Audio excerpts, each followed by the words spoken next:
रखेंगे और धीरे धीरे मन को बाहर आने देंगे। आंखें खोल ले। लाइट ऑन करना बेटे। टाइम क्या है? मेरे पास ये मोबाइल नहीं है, टाइम बताओ जरा। नमस्कार बहन जी, स्वागत है। आज बड़े खुशी की बात है, बड़ी बड़ी हस्तियाँ हमारे बीच में आई है। डॉक्टर राजकुमार भारद्वाज जी, उसके बाद दीक्षित जी है,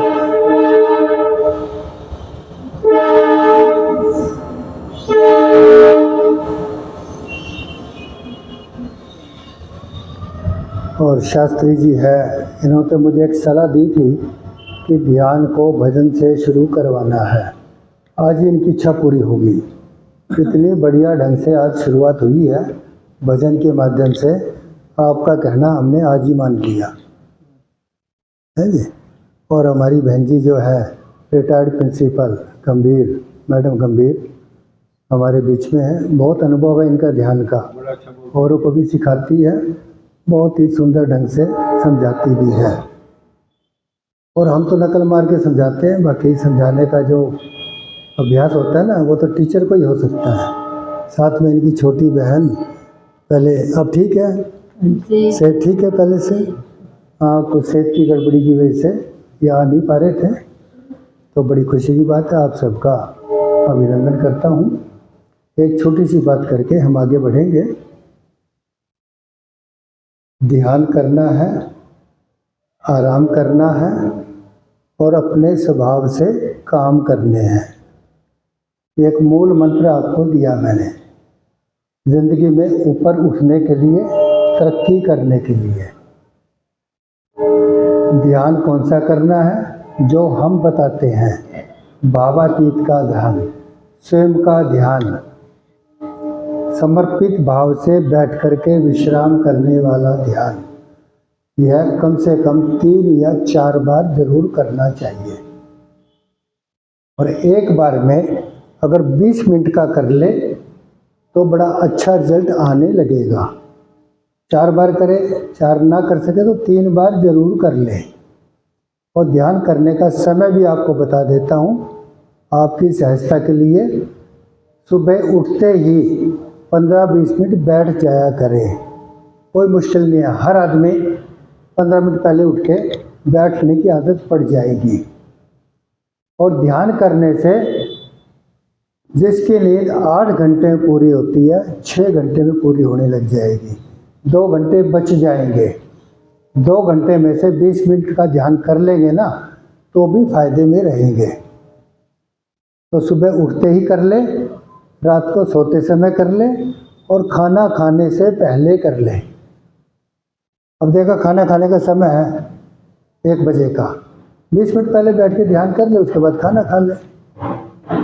कुछ भी काम करना है उससे पहले जितना भी समय मिले, 2 मिनट, 4 मिनट, 5 मिनट पहले ध्यान कर ले। इधर उधर देखने में या किताब पढ़ने में या मैगजीन पढ़ने में या कहानी चुटकुले देखने में या मोबाइल देखने में खराब ना करे। जब भी 2, 4, 5 मिनट का समय मिले, हर काम से पहले 2-4 मिनट का ध्यान कर ले और उसके बाद काम करें। और कामों में सफलता हासिल करने के लिए ही हम विशेष रूप से पढ़ने वाले बच्चों को बताते हैं।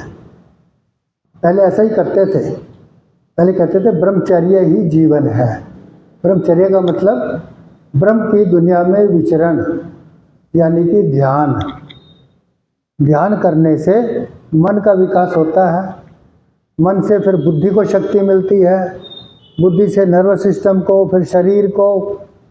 सारा कंट्रोल अगर मन के हाथ में है और मन शक्तिशाली है, परमात्मा की शक्ति से भरा हुआ है, तो कोई आपत्ति आने वाली नहीं है।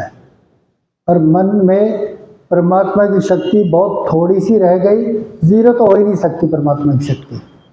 यदि जीरो हो जाएगी उतने तो हम मर जाएंगे। और मन की शक्ति तो बढ़ाई नहीं, ध्यान किया नहीं, केवल बुद्धि का विकास करते चले गए, तो बुद्धि मन को कंट्रोल करने लग जाएगी। और फिर जो आजकल समाज में आप देख रहे हो ना, कोई सामंजस्यता नहीं है, कोई म्यूचुअल अंडरस्टैंडिंग नहीं है, कहीं पर भी प्यार नहीं है, ऐसा ही होगा। और जब ध्यान करते हैं तो क्या होता है, कुछ नहीं करते। अगर ध्यान में आप कुछ नहीं करते, आराम से बैठे हैं और बैठे बैठे समय आराम से निकल रहा है, आपको समय का भान नहीं हो रहा है, तो मान लेना बहुत बढ़िया ध्यान हो गया।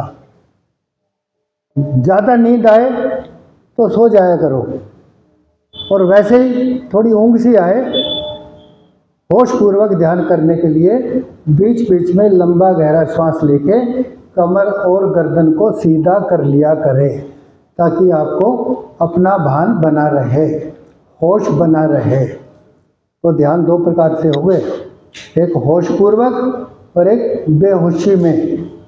बेहोशी वाला ध्यान, गहरी नींद का ध्यान परमात्मा प्रकृति स्वयं करवाती है। वो कब करवाती है, जब हमारे पास मन की शक्ति बहुत कम हो जाती है। इतनी कम हो जाती है कि अब जिंदा तो है, मरे तो नहीं है, पर काम करने की पोजीशन में नहीं है। और फिर जब परमात्मा और प्रकृति ध्यान करवाती है तो हमारे मन में शक्ति पिरोने लगती है। वही शक्ति हमें स्वप्न की तरफ दिखाती है, पर वही शक्ति हमें जगाती है।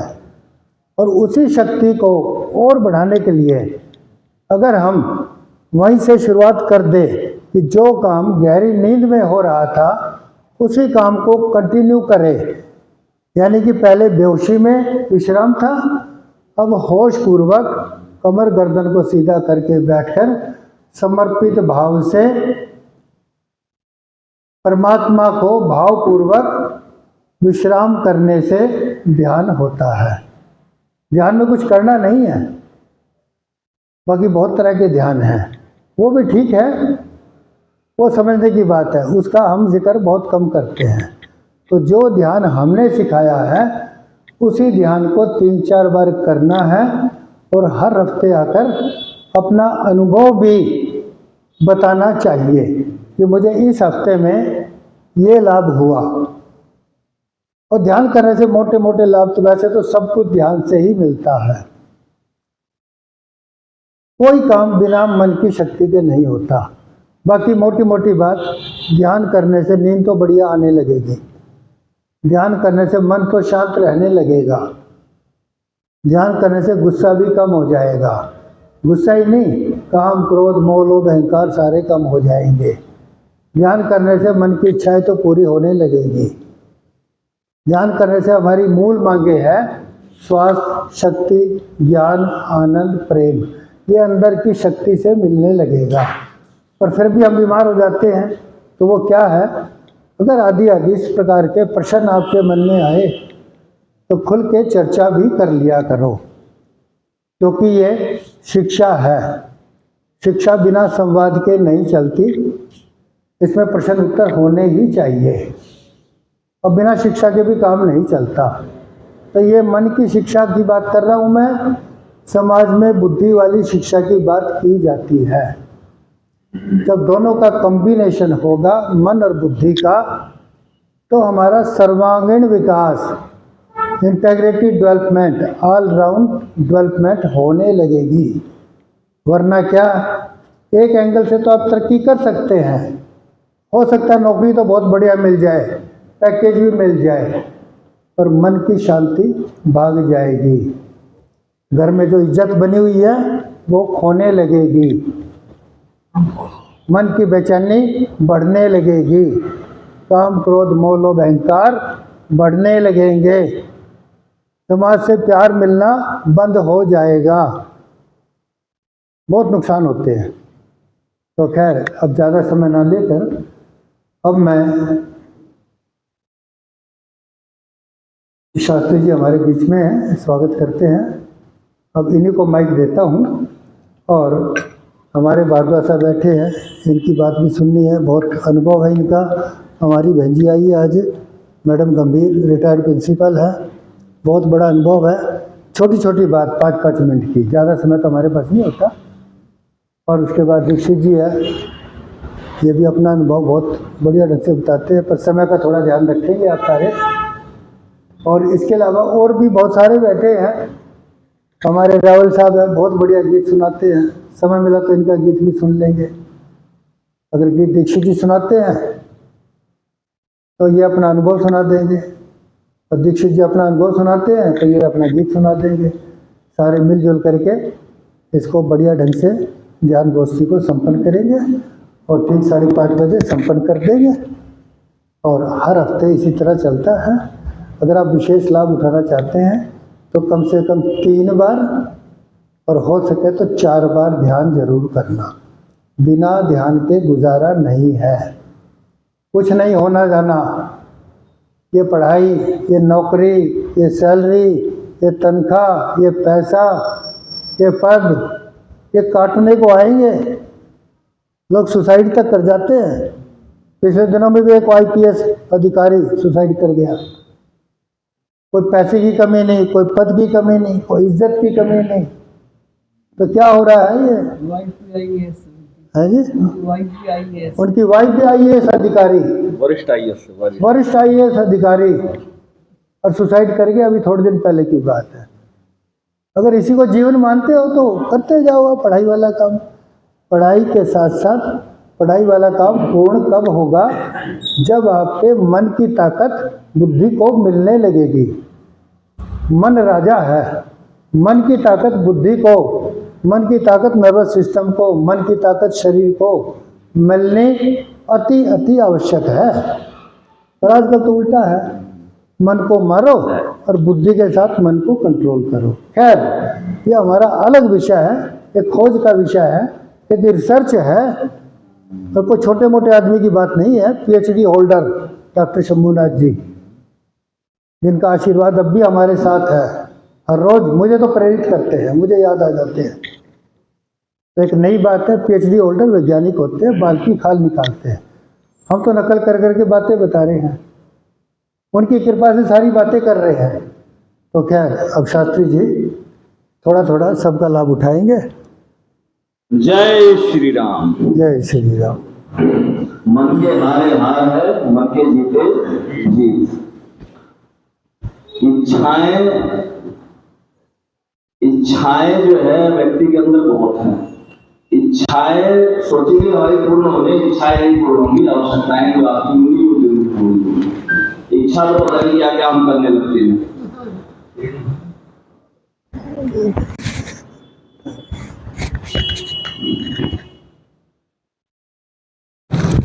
तो इसलिए जो है, जब हम व्यक्ति स्वार्थ के वशीभूत हो जाता है ना, फिर उसके बाद चाहे जितना कुछ हो वह जो है उसको कम लगता है। कि जितने सुसाइड कर रहे हैं ना, इनके पास कोई कमी नहीं थी, लेकिन और जो आ जाए और आ जाए उसके लिए गलत काम करना, तो उसके कारण जो है ना, अब वो जब फंस गए तो सुसाइड कर लिए।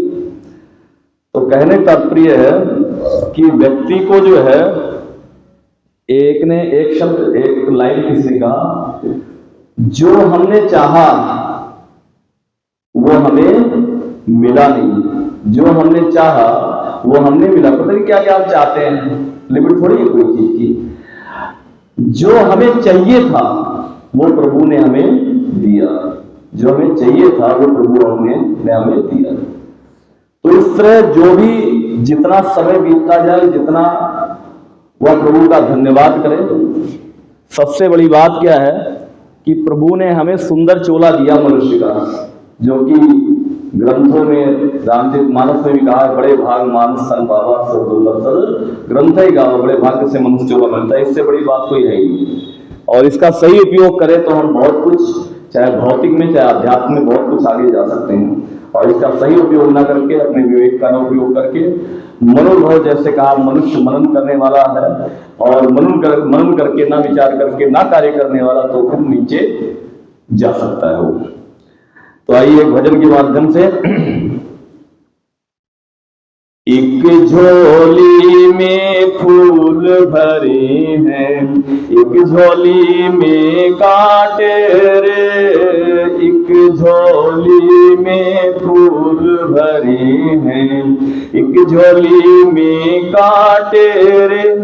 अरे कोई कारण होगा, अरे कोई कारण होगा, अरे कोई कारण होगा, अरे कोई कारण होगा। एक झोली में फूल भरे हैं, एक झोली में कांटे रे, एक झोली में फूल भरे हैं, एक झोली में कांटे रे। अरे कोई कारण होगा, अरे कोई कारण होगा। तेरे बस में कुछ भी नहीं है तो बांटने वाला बांटे रे। तेरे बस में कुछ भी नहीं है तो बांटने वाला बांटे रे। अरे कोई कारण होगा, अरे कोई कारण होगा। एक झोली में फूल भरे हैं, एक झोली में कांटे रे, एक झोली में फूल भरे हैं, एक झोली में कांटे रे। अरे कोई कारण होगा, अरे कोई कारण होगा। पहले बनती हैं तकदीरें, फिर बनते हैं शरीर, फिर बनते हैं शरीर। पहले बनती हैं तकदीरें, फिर बनते हैं शरीर, फिर बनते हैं शरीर।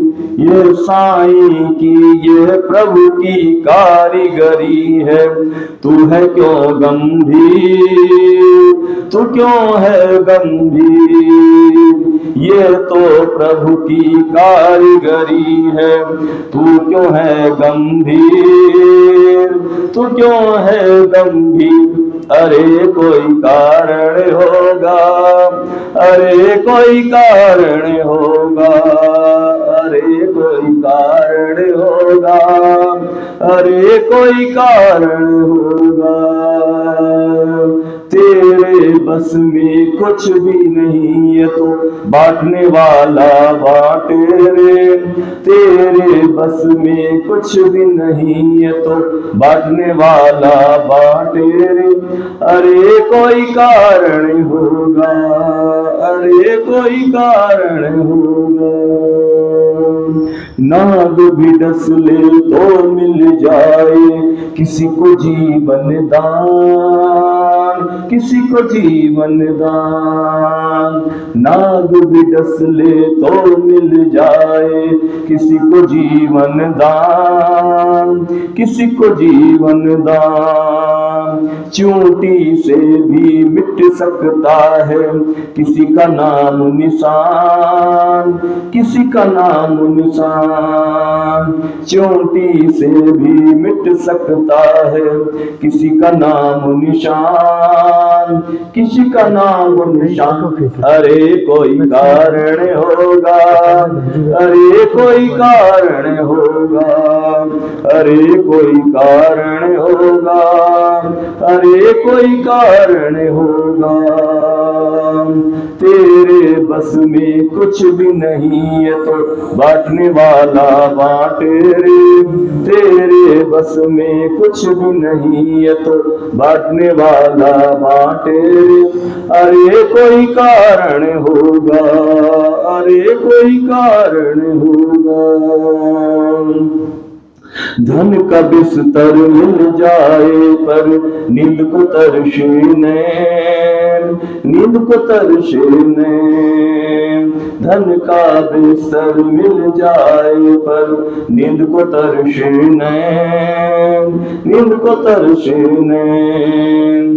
कांटों पर सोकर भी आए किसी के मन को चैन, किसी के मन को चैन। कांटों पर सोकर भी आए किसी के मन को चैन, किसी के मन को चैन। अरे कोई कारण होगा, अरे कोई कारण होगा, अरे कोई कारण होगा, अरे कोई कारण होगा। एक एक झोली में फूल भरे हैं, एक झोली में कांटे रे, एक झोली में फूल भरे हैं, एक झोली में कांटे रे। अरे कोई कारण होगा, अरे कोई कारण होगा, सागर भी से भी बुझ ना पाए कभी किसी की प्यास, कभी किसी की प्यास, सागर से भी बुझ ना पाए कभी किसी की प्यास, कभी किसी की प्यास। कभी एक ही बूंद से हो जाती है पूर्ण आस, हो जाती पूर्ण आस। अरे कोई कारण होगा, अरे कोई कारण होगा, तेरे बस में कुछ भी नहीं है तो बांटने वाला बांटे रे, तेरे बस में कुछ भी नहीं है तो बांटने वाला बांटे रे। अरे कोई कारण होगा, अरे कोई कारण होगा। मंदिर मस्जिद में जाकर भी कभी न आए ज्ञान, कभी न आए ज्ञान, मंदिर मस्जिद में जाकर भी कभी न आए ज्ञान, कभी न आए ज्ञान। कभी मिले मिट्टी से मोती, कभी मिले मिट्टी से मोती, पत्थर से भगवान, पत्थर से भगवान। अरे कोई कारण होगा, अरे कोई कारण होगा, अरे कोई कारण होगा, अरे कोई कारण होगा। तेरे बस में कुछ भी नहीं है तो बांटने वाला बांटे रे, तेरे बस में कुछ भी नहीं है तो बांटने वाला बांटे रे। अरे कोई कारण होगा, अरे कोई कारण होगा।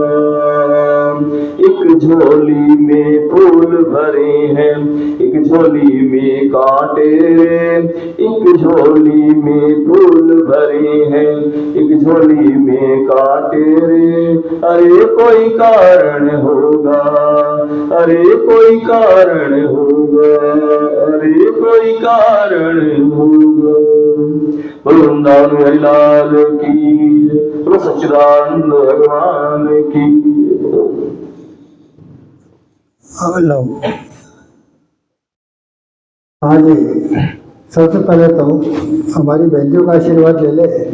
और बहन जी आप आओ जरा, आशीर्वाद तो दो। समय तो भूल गया मैं, पर कोई बात नहीं, 2 मिनट का आशीर्वाद दे जाओ, परिचय तो दे जाओ। हाँ। पता तो लगे आप हमारे साथ जुड़ी हो।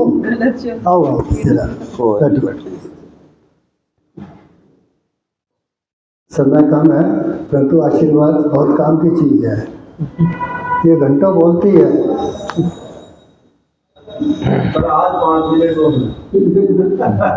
चलो, 5-10 मिनट ये वो बहन जी बैठी है, बहुत दूर से आई है, उनका भी आशीर्वाद देना जरूरी है। 2 ऑटो बदल के आई है। चाबी वहीं दराज में है और क्या, प्रणाम करती हूँ, लेकिन वो दराज में बड़ा नहीं है। शब्द हो गया, आशीर्वाद तो सिर्फ डॉक्टर साहब। नीचे जो मतलब जो है ना ऑफिस के अंदर दराज है, जब नई नई जुड़ी थी डॉक्टर साहब से, उसमें नहीं है। तो मुझे 3-4 लोगों से ही ज्यादा मतलब स्नेह मिला था। जिनमें अरे से बर्तन तो मैं साफ करने के लिए ले गया था भाई मैं। साहब भी एक थे। ठीक है ना, मेरी गाड़ी में कई बार पड़ा इन्होंने हुआ है। मुझे आज मैं आया भी था, मैं सोचा रखूंगा बस ध्यान से उतर गया। मनाया था तो बुलाया था, मैं नहीं आ पाई। चाबी तो वहाँ नहीं होगा तो सामने अलमारी वगैरह में होगा। फिर कोई भी ऐसी क्या बोलूं, चाबी तो वहीं आसपास होगा और कहाँ जाएगा। इनका कार्यक्रम थोड़ी ना है, कार्यक्रम तो हमारे अपने आत्म कल्याण के लिए है। दराज दराज में भी नहीं है और वहाँ भी नहीं है, वो जो ऊपर बने हुए अलमारियाँ छोटी छोटी। किसी का कोई स्वार्थ है ही नहीं, तो मैं आ नहीं पा रही थी। मैंने क्या बताऊं, होगा तो वहीं पर और कहाँ जाएगा। अब थोड़ा अलमारी में तो नहीं लगा है। लगी कि तू अकेली जा, मैंने कहा कि मैं तेरे को जरूर लेके साथ चलूंगी। क्योंकि ये भी क्या है ना, बताऊं, बहुत जो वहीं से भी लाता था मैं, वहीं से उठाता था। नीचे देख लो, नीचे नीचे भी नहीं गया। बोलती ना हो, लेकिन जो मैं बोलती हूँ हाँ। ना, उसका ये विश्लेषण जितना बढ़िया करती आप सोच नहीं सकते। हाँ, तो खुला रहा होगा उस समय, कोई खोल दिया होगा वही। बहुत अच्छी इसकी RW में तो बंद ही करके जाता हूँ, RW वाले खोल दिए होंगे। लेकिन ये बात है कि हाँ मैं बोल रही हूँ। हाँ, चलिए हम इस कोई नहीं, बात पे आते हैं। सुबह करेंगे। तो मैं जो है ना क्या बताऊं, सीधे साधे परिवार में चाबी मैंने तो जन्म वहीं लिया होती है था, भाई, जहाँ हमने यही सीखा था। और कहीं जाएगा जो नहीं, ऑफिस के ladies अंदर ही हैं, हुआ चाबी, वो कहीं नहीं चुपचाप जाएगा। नीचे मुंह करके अपने घर का काम करेंगी, पुरुष जो है बाहर का संभालेंगे। तो ऐसा ही वातावरण हमारे घर पे भी था। अब तो काफी ज्यादा मैं आना कहीं जाना और होने तो मैं जल्दी आ भी था, जाता। एक बंदा कमाने ठीक है वाला ना? था। और हाँ, हम सुबह लोग जो आऊंगा। है हमें ये अभी जो पुरुष जो है ना वो विशेष आदर ठीक, के ठीक, योग्य हैं। महिलाओं का उतना हमें नहीं पता होता था। ये सारा ठीक। जो अपना भारतीय परिवेश है, ठीक है। उसी परिवेश में मैं पैदा हुई थी। लेकिन कहते हैं ना, जैसे थोड़े नए नए ठीक है, बड़े ठीक है, होते हैं, ठीक। पढ़ाई लिखाई कर रहे होते हैं, ठीक। थोड़ा बहुत अपने आप को कुछ समझने लग जाते हैं। तो मैं थोड़ी बड़ी हुई तो मम्मी राधा स्वामी सत्संग में जाते थे और मुझे कहते थे साथ चलो, और जितने भी लेडीज हैं उनके बच्चे साथ जाते थे। और मैं कोई संडे को घर पे होती थी, बाकी दिन तो स्टडीज या जॉब में रहते थे। अर्ली एज में भी जॉब भी करती थी मैंने। तो मैं मम्मी को कहने लगी कि भाई मम्मी ने कहा सत्संग में चलना है। मैंने कहा ठीक है। कोई देखो इतनी सारी भीड़ ही भीड़। मैंने मम्मी को कहा तुम्हारा कैसा सत्संग है, इतनी भीड़ है, बोलने वाला कहाँ बैठा दिखता ही नहीं है। और मैंने कहा ये तो गुरु तो आपके हैं ही नहीं, बीच में और बंदे बैठे हैं, तो गुरु तो की जरूरत हो तभी तो बात करें ना गुरु और सामने। फिर सिकंदरपुर में सत्संग हुआ, मम्मी कहने लगे अब तो गुरु जी आ रहे हैं तो साथ चलो तुम। तो बड़ा बड़ा भी सुनाओ, बड़ी महिमा मंडित भी करते हैं जैसे सब अपने अपने गुरु का। तो सिकंदरपुर भी देखा भीड़ ही भीड़, और गुरु जी कहाँ है दिखता ही नहीं। और मैं यूँ कहूँ कि मम्मी को मैंने कहा ये सारे लोग भागे कि गुरु जी आगे दौड़ लगाई, कितने लोग उनके पाँव के नीचे दब के स्ट्रेचर पे ले जाने पड़े। मैं तो शॉकिंग। मैंने मम्मी को कहा भी, मैंने कहा आपका सत्संग आप जानो और आपका काम जाने, आज से वाहिया तो कभी आपके सत्संग में आऊंगी। ये कोई सत्संग हुआ? मैं कहा या तो आप गुरु की मानते नहीं, हालांकि हम जब स्टूडेंट थे कौन से टीचर की सारी बातें मान रखी थी, पर तभी ये बात समझ नहीं आती छोटी थी। मैंने कहा उनको आ जा तो आप गुरु की मानते नहीं, आपके गुरु भी ऐसे ही हैं। लोग दब गए नीचे से, उनका तो भीड़ और भाग रहे गुरु के दर्शन, इतने लोगों को दबा दिया, मार दिया। और मेरा तो रोष प्रकट करना शुरू कर दिया। आज के बाद उनका सत्संग मुझे कभी कहना हो। फिर मम्मी को भी वही कह देते, सारी लेडीज जाती हैं, उनके बच्चे साथ होते हैं, मैं ही अकेली जाती हूँ। बच्चे दब गए थे जी, एक बारी मैंने 3-4 बच्चे उठा के ऊपर। हाँ जी हाँ जी। तो मैंने कहा मम्मी को, मम्मी कहते हैं मेरे बच्चे बस मेरी नहीं मानते, सबके बच्चे का साथ जाते हैं। तो फिर मैंने तो ईश्वर के अस्तित्व पे भी प्रश्न लगा दिया। मैंने कहा यार मैं उस भगवान को मानूंगी किस लिए? मैंने कहा आप सुखी हो गए, सत्संग में जा रहे हो, सुखी हो, क्योंकि बड़ा परिवार था, खूब आना जाना लगा रहता, सुबह से शाम तक काम ही काम, रोटी बनाई जा, बर्तन मांजे जा, अपने काम होते थे। तो मैंने उनको बोला मैं कहा आप सुखी हो गए, जिंदगी पर हम यही देख रहे हैं, बर्तन मांजे जा रहे, रोटी बनाई जा रहे, जो आया फादर थे थोड़ा डोमिनेटिंग नेचर के, फिर डांट भी लगा देते थे, तो मुझे बहुत फील होता था। सुबह के लगे बड़े विटामिन खाने, तो मैं उनको कहती थी आप सुखी हो गए। फिर पड़ोस से कोई आवाज आ जाती, किसी के पीने की, किसी के बच्चों की प्रॉब्लम, किसी कुछ है, कोई आ जाती, मैं कहती देखो वो दुखी वो दुखी वो दुखी। और कहते हैं भगवान की मर्जी की वजह पत्ता भी नहीं मिलता, जिसका मतलब भगवान की मर्जी से हो रहा है, मतलब सारा भगवान ने दुखी करके आ गया, भगवान का काम दुखी करने का। ऐसे भगवान को जाके सत्संग सुनने की जरूरत क्या है? पढ़ाई लिखाई करके नौकरी करूंगी, कम से अपना लाइफ पैसे तो कमाऊंगी। मतलब सारा जब मेरे को इतना याद है कि जब मैंने ईश्वर के अस्तित्व को प्रश्न चिन्ह लगाना शुरू किया, शायद तब से ही ईश्वर ने मेरे को खींचना शुरू किया होगा, वरना मैं तो कमियां निकाल देती थी हर जगह। तो भाई तो इतनी भीड़ है, वहां भीड़ है, तो सुखी कोई है ही नहीं। जिस सत्संग में जाओ भीड़ भरी है, क्यों जाते हैं सारे, मिलता भी क्या है। और वो जो सत्संग में सुनाते थे ना, कभी नानक की वाणी सुना दी, रामायण गीता का प्रसंग सुना दिया, खुद पढ़ लो। मैंने कहा ये तो मेरी मम्मी भी, मतलब चाहे वो स्कूल में इतनी ज्यादा नहीं हो, लेकिन गीता रामायण सुखमणि जप जी साहब, उन्होंने पंडित जी के पास ही पढ़ा हुआ था, पाकिस्तान वाले जमाने में, जब वो 8-9 साल के थे जब यहाँ आए। तो वो उन्होंने वो सारी चीजें पढ़ी थी, तो उन्होंने कहा आपको जो हमारी बुक्स आती ना, तो पहले मम्मी खोल के हिंदी की एसएस की सारी पढ़ लेते हैं। जैसे मैं मान लो छठी क्लास में मेरी किताबें आई, सबसे पहले मम्मी खोलते और कई घंटे पढ़ते बैठे उसको। तो मैंने कहा ये किताबें आप पढ़ लेते हो, मैं पढ़ लेती हूँ, ये जो एक्सप्लेनेशन कर रहे हैं ये तो मैं खुद कर सकती हूँ, मुझे मिला क्या सत्संग में? तो मेरी समझ में नहीं आता कि सत्संग में मिल क्या रहा है। तो ये जो अस्तित्व पे मैंने जब प्रश्न चिन्ह लगाया ना ईश्वर के, यहाँ से मेरे को लगता है शुरुआत हो गई, कुछ समय लगा, फिर मैंने शर्तें बहुत रखी, क्योंकि मैं अभी जैसे कह रही हूँ कि परिवार की स्थिति ऐसी थी कि बाहर नहीं जा सकते, सत्संग के लिए कहीं बाहर नहीं जा सकते। फिर उस समय हम ताजे से पढ़े लिखे थे, तो ऐसे लगता था अनपढ़ व्यक्ति के पास कोई काम तो है नहीं, वो उठा के बाबा साहब बन जाता है, उसके बाद कोई काम नहीं था। तो ये था कि कोई पढ़ा लिखा बंदा होना चाहिए जो मेरा गुरु बने। और फिर सबसे बड़ी शर्त ये कि मेरे पास बैठा हो, वो मुझे पहचाने, मैं उसको पहचानूं, मैं डायरेक्ट उनसे बात कर सकूं, वो मेरी बात का आंसर दे सके। और मैं बाहर भी नहीं जा सकती, इसलिए सारी होना जरूरी है। शॉर्ट कर दो। तो इतनी सारी चीजें मैंने जब शर्तें रखी, उन सारी शर्तों के साथ मुझे एक दिन अचानक डॉक्टर साहब मिले। तो डॉक्टर साहब के सामने बस जैसे मैं डॉक्टर साहब यहाँ बैठे थे, तो मैं सामने से गई, तो मेरे 2-3 लोग और बैठे थे डॉक्टर साहब, तो सिंपल से थे। तो मैंने दूर से देखा भी, मैं सोचा पता नहीं गुरु कौन से, क्यों भगवा में देखे थे या उस टाइप के कुछ अलग बाने में देखे हुए थे। तो मैं सोचू पता नहीं वैसे कोई गुरु है कि अभी यहाँ में है क्या है। तो मैं जैसे ही बैठी तो डॉक्टर साहब ने एकदम कहा कि आपने पहले कभी ध्यान के बारे में जाना है? तो मेरे को समझ में आया कि ये हैं जो हमें सिखाएंगे। तो मैंने कहा नहीं। तो उन्होंने बताया अभी ऐसे चुपचाप आपको बैठना, कोई भगवान का नाम लो, चुपचाप बैठ जाओ, शांत करके कुछ जो होता है होने दो। तो बैठ गए। तो उसके बाद वो जो उन्होंने हमें को 20-25 मिनट उठाया ना, उसके बाद मुझे कुछ ऐसा महसूस हुआ कि मेरे को ये वो जगह थी जो बिल्कुल सही है। फिर उन्होंने मुझे कहा कि आप कुछ प्रश्न पूछना चाहते हो? तो मैंने नहीं बोली कुछ भी, हालांकि उससे पहले तो बता रही हूँ बहुत प्रश्न थे मन भगवान को लेके, तो कुछ नहीं बोली, मैं चुप रही। तो उन्होंने जो भी बोला, बोलने के बाद मैंने उनसे जब वो बोल के हटे ना, तो मैंने उनको बोला ये प्रश्न तो था मेरे मन में जो आपने उत्तर दिया है। तो डॉक्टर साहब का ये था, उन्होंने कहा कि भाई मेरे को नहीं पता कि आपके मन में क्या था, ईश्वर ने मुझसे वो बुलवा दिया जो आपके मन में था। तो मतलब मैं टोटल सेटिस्फैक्शन होती है ना, वो मुझे मिली। और फिर उनका आशीर्वाद का प्रभाव ही था कि जब तक वो आते रहे, मेरे ख्याल से उनका सत्संग मिस नहीं हुआ, उनका कोई शिविर मिस नहीं हुआ। और अब की बार जब शिविर था तो इसकी तबीयत बहुत खराब थी, डॉक्टर ने क्या कहा था, सो अकेले नहीं छोड़ना, और कोई संभालने वाला नहीं था। तो इसकी हिम्मत देखो, इसको ये भी नहीं पता कि मैं हूँ कि नहीं हूँ, उसको ये एहसास भी नहीं। अब 2-3 दिन से कह के मुझे मेरे होने का पता लग रहा है। तो ये इसने मेरी बड़ी बहन को फोन लगाया कि तू जल्दी कर, वो फतेहाबाद में रहती है, आके मुझे ले जा। तो मैंने कहा ये क्या कर रही है? कहती जब मैं अगर घर से नहीं जाऊँ तो तेरा शिविर नहीं अटेंड रहेगा।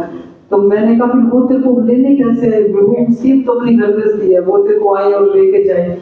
तो पता नहीं एकदम से क्या होता है कि ये इसका फोन करना होता है, और वो सिस्टर ने पता नहीं कहाँ चेक किया, तो बोले हमारे मॉडल टाउन में से एक बंदा हिसार गया हुआ है। तो उनको फोन कर दिया कि मेरी सिस्टर को ले आओगे। तो 3 बजे तो उनका बात हो रही है, ये 3:20 पे उन्होंने PLA से वापस जाना है। 20 मिनट है मेरे पास, मैं सोच भी नहीं पाई। तो मैंने इसको कहा शराब है, शराब के दिन में दूसरे के घर नहीं जाते होते, मैंने ऐसा कुछ सुना हुआ था, मेरे मुंह से निकला। ये कहती है बस मैं तो जा रही हूँ। तो इसने अपना 2-3 नाइट सूट मुझे कहा ये मेरे पकड़ा दे और एक बैग में डाले, और बाहर उस गाड़ी में आ गया, मतलब कोई सोचने का टाइम नहीं था। और ये गायब हो गई। 12 तारीख को 13 से शिविर था, मैंने शिविर अटेंड किया पूरा का पूरा। तो मैं सोच भी नहीं सकती थी कि ये शिविर में अटेंड कर पाऊंगी। तो डॉक्टर साहब का बड़ा परम आशीर्वाद मेरे सर पे रहा। और फिर मेरे को फ्यूचर की टेंशन कभी नहीं रही। जब तक मेरे को डॉक्टर साहब को मैं सत्संग सुनना शुरू किया ना, फ्यूचर की टेंशन मेरे माइंड से बिल्कुल गायब हो गई। और बहुत सारी चीजें जो लोग कहते थे ये जरूरी है वो जरूरी है समाज में, वो सारी चीजों से मैं तो पता नहीं एकदम कैसे ऊपर उठ गई। अगर मैं सोचूं या मैं मेरी बुद्धि से मैंने किया, ये संभव ही नहीं था। तो ये गुरु का आशीर्वाद क्या होता है, रोज जब मैं सोचती हूँ तो मुझे हर रोज नई बात पता चलती है, अभी ये भी था वो भी था, तो मैं कोई इसका वो नहीं जान सकती। तो कुल मिला के मैंने एक बात जो सीखी ना मुझसे सबसे बढ़िया वो ये थी कि हम सुख की तलाश सारे कर रहे हैं, लेकिन सुख को ढूंढ कहाँ रहे हैं भाई? परिवार में, पैसे में, घर में, समाज में, राष्ट्र सेवा में, ऐसी ऐसी चीजों में हम ढूंढ रहे हैं, ज्यादा पढ़ाई लिखाई में, ज्यादा नॉलेज में। तो नॉलेज भी क्या, वो नॉलेज है ही, इसको नॉलेज मान लेते हैं। मेरे को ये पता है इतने सारे देश हैं, इस देश के प्रधानमंत्री राष्ट्रपति के नाम पता है, राज्य की राजधानियां पता है, देश की राजधानियां पता है, ऐसी ऐसी चीजें इसको नॉलेज मान लेते, जबकि ये इंफॉर्मेशन की नॉलेज थी ही नहीं। तो नॉलेज क्या चीज है तब नहीं पता था, वही नॉलेज थी मेरी जीके बहुत अच्छी है तो मैं बहुत इंटेलिजेंट हूँ, तो उन्हीं चीजों को बढ़ाने लगे रहते थे। तो डॉक्टर साहब ने ये बात अच्छे से समझा दी कि तुमको सुख नहीं ढूंढना, सुख ढूंढोगे तो तुम जो है ना मिसगाइडेड हो जाओगे, तुम जो है मार्गहीन हो जाओगे। तुमको आनंद ढूंढना है, और आनंद करने में नहीं है, होने में है। तो जरा होने को भी तलाशो, करके ये पा लिया, करके वो पा लिया, ये सीखा हुआ था। होने की कोई चीज है तो उस होने को डॉक्टर साहब ने समझाया, और उसमें हम जो ध्यान में बैठने लगे तो अपने अंदर जाने लगे, समझ। अच्छा, मैं बड़ी आपको एक बहुत हैरत की बात होगी, मैं बोला नहीं करती थी, बात नहीं करती थी, लेकिन मैं देखती थी आसपास परिवार की राजनीति को, जहाँ मैं जॉब कर रही थी वहाँ की राजनीति को, तो मेरे को समझ तो सारी आती थी, लेकिन लिहाज इतना करती थी कि मैं बोलूँ कैसे, कहूँ कैसे कि आपने ये क्या कर दिया, सब कुछ गलत हो रहा है, लेकिन मैं बोल नहीं पाती हूँ। ये सोच के कि ये मेरे से छोटा है, इसे कैसे सोचूं, ये मुझसे बड़ा, इसको कैसे कुछ कहूँ। तो मैंने ये मांगा डॉक्टर साहब से शुरू में कि मेरे को बोलना सिखा दो, मैं बोल तो पाऊंगा, बिना बोले मेरा बड़ा नुकसान हो रहा है। तो मैं बोलने लगी, वो आज मैं कहती हूँ डॉक्टर साहब मुझे चुप करा दो, मैं ज्यादा बोलने लगी। तो मतलब मेरी ये भी इच्छा ज्यादा पूर्ण हुई उस समय। फिर जब मैं बोलने लगी तो सारे कहते हैं कि भाई ये जो बोलती है ना, तो बोले हमारे पास जवाब नहीं होता इसकी बातों का, ये इतनी जल्दी पहचान लेती है, हमारे मुंह अंदर से निकलती ही बात पहले ही पहचान लेती है हमारी मंशा क्या है। तो इतना सारा कुछ था कि, लेकिन एक बात जो सबसे बढ़िया है, बाकी सारी तो हमारी बाहरी बातें हैं, हमारी इच्छाओं का हिस्सा है। डॉक्टर साहब कहते थे कि इच्छा पूर्ति की शक्ति भी है ध्यान। स्टार्टिंग में आप अपनी इच्छा पूर्ति भी करवाते हो, फिर इच्छा निवृत्ति की तरफ भी चले जाते हो। इच्छा निवृत्ति भी दोनों ही साथ साथ होती रहती हैं। तो इच्छा निवृत्ति की तरफ ज्यादा से ज्यादा हम जाने लग जाए ना जब, तब पता लगता है कि हमारी प्रोग्रेस हो रही है। अगर हम इच्छा पूर्ति की तरफ है ना अभी, इसका मतलब कोई आध्यात्मिक उन्नति ज्यादा नहीं हुई, ठीक है, रास्ता हमारा सही है। तो कुल मिला के ये था कि आनंद को कैसे ढूंढे। अगर हमने ये जान लिया ना, आनंद की प्राप्ति नहीं करनी है, उस आनंद के प्रभाव में दुनिया के जितने भी सारे सुख और दुख है ना, सुख भी, दुख तो छोड़ो, दुख तो भाग ही जाएगा, सुख भी भाग जाएगा, क्योंकि दुख हमें परेशानी देता है तो सुख हमें अहंकार देता है, तो दोनों ही गायब हो जाते हैं। तो एक ही चीज हमको देखनी है कि जिस विधि से हमको आनंद की प्राप्ति हो रही है, सुख की नहीं, आनंद की प्राप्ति हो रही है, वही रास्ता सही है। ये डॉक्टर साहब का अल्टीमेट ज्ञान था, और इसके बाद कुछ मुझे लगा कुछ है भी नहीं, ये लास्ट ही था, ये लास्ट है। जिस दिन हम इसको समझ जाएंगे सारी हमारी तलाश ही खत्म हो जाएगी। बस तो इतना ही मेरा जो है अनुभव, उन्होंने जो मुझे आशीर्वाद दिया, उन्हीं के दम पर मैं ये सब कुछ कह पा रही हूँ। जी ने 35-40 साल की बातें 5-10 मिनट में बता दी है। गुरु वंदना भी कर दी, अपना अनुभव भी बता दिया, हमें प्रेरित भी कर दिया। अब प्रेरणा के लिए इन्होंने सच्चाई बता दी समाज की, और आजकल लोग अंधविश्वास करते हैं ना धर्म में, उससे भी निकालने की कोशिश की। अब बहन जी का एक भजन, दिल को छूने वाला भजन होता है, स्पेशल बुलाया मैंने बहन जी को, इसलिए उसके बाद समापन की तरफ बढ़ेंगे। सभी साधकों को मेरा प्रणाम। ध्यान तो हमारा मिशन है ही, ध्यान में समर्पण जो है वो मेन होता है, और मेरे भजन मोस्टली समर्पण पर ही होते हैं। वही भजन मैं आपके सामने प्रस्तुत कर रही हूँ। एक भरोसा का मुझे सदा महाराज, बिन दया प्रभु तुमके कौन सवारेगा। सब कुछ दीना आपने, भेंट करूं क्या नाथ, नमस्कार की भेंट भज, जोड़ूं मैं दोनों हाथ, जोड़ूं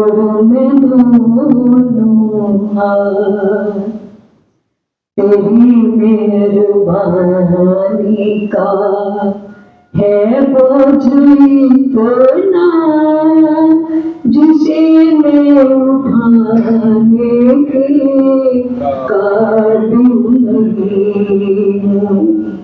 तेरी मेहरबानी का है बोझ इतना जिसे मैं उठाने के काबिल नहीं हूँ। मैं आ तो गया हूँ मगर जानता हूँ मैं सर को झुकाने के काबिल नहीं हूँ। ये माना कि दाता हूँ तुमको जहाँ के झोली फैलाऊं कैसे तेरे भरिया की जो पहले दिया है वो कुछ कम नहीं है। मैं ज्यादा उठाने के काबिल नहीं हूँ। मैं आ तो गया हूँ मगर जानता हूँ मैं सर को झुकाने के काबिल नहीं हूँ। तुमने अदा की मुझे जिंदगानी महिमा तेरी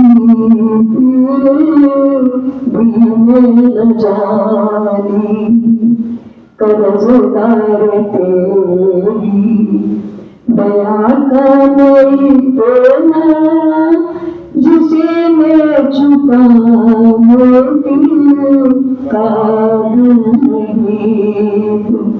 मैं आ तो गया हूँ मगर जानता हूँ मैं सर को झुकाने के काबिल नहीं हूँ।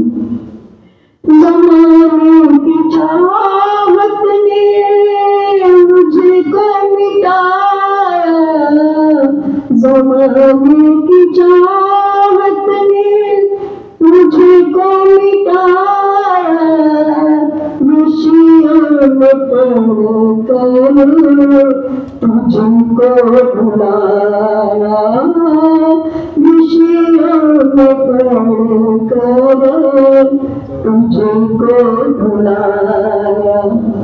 गुनाहगार हूँ मैं सदावारी तो मैं तुझे मुँह दिखाने के काबिल नहीं हूँ। आ तो गया हूँ मगर जानता हूँ मैं सर को झुकाने के काबिल नहीं हूँ।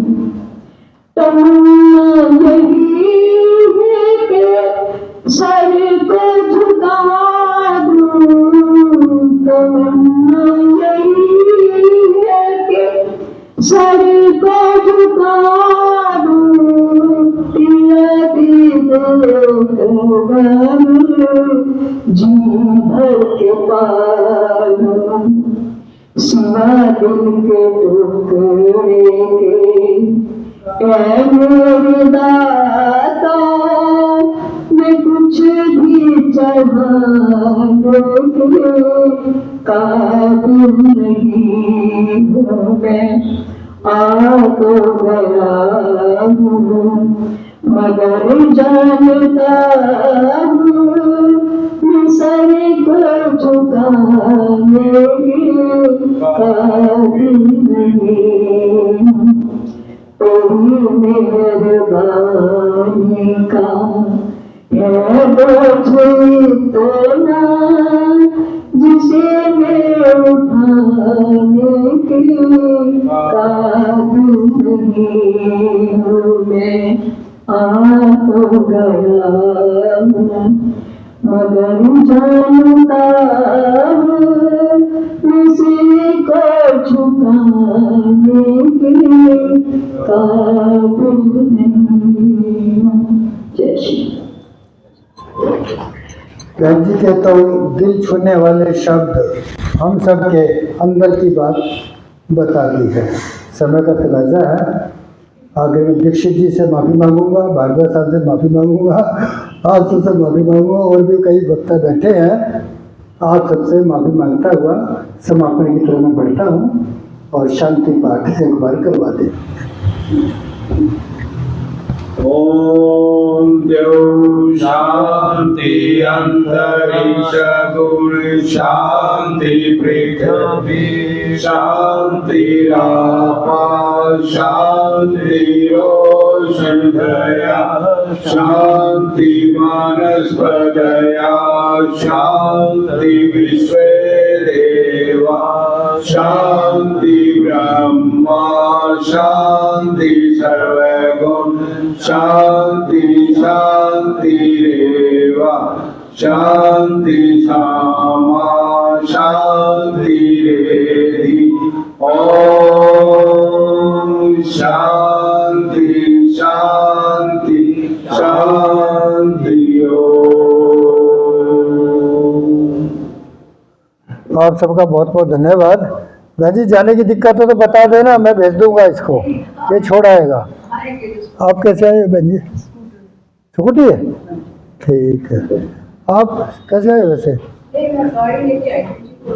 गाड़ी में आई हो क्या? गाड़ी है ना आपकी? बस ठीक है, फिर ठीक है जी। आ जाया करो, बिना आपके गुजारा नहीं है। आप पुराने साधक भी हो ना।